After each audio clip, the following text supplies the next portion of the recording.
കുറുമാലിയിൽ lorry മറിഞ്ഞു, ദേശീയപാതയിൽ വൻ ഗതാഗത കുരുക്ക്. പുതുക്കാട് കുറുമാലി പാലത്തിൽ നിയന്ത്രണം വിട്ട ലോറി മറിഞ്ഞ് അപകടം. ഇതോടെ ദേശീയപാതയിൽ രൂക്ഷമായ ഗതാഗത കുരുക്കുണ്ടായി. വാഹനങ്ങൾ എതിർ ട്രാക്കിലൂടെ കടത്തിവിട്ടാണ് പോലീസ് ഗതാഗതം നിയന്ത്രിക്കുന്നത്. ശനിയാഴ്ച രാവിലെ 6-നായിരുന്നു അപകടം. ആർക്കും പരിക്കില്ല.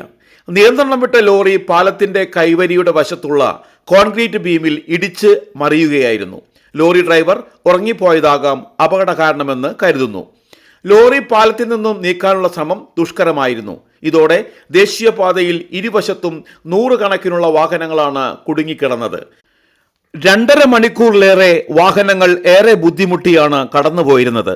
അരമണിക്കൂറിലേറെ സമയമെടുത്താണ് ദേശീയപാതയിലെ വാഹനങ്ങൾ കുറുമാലി പിന്നിട്ട് പോയത്.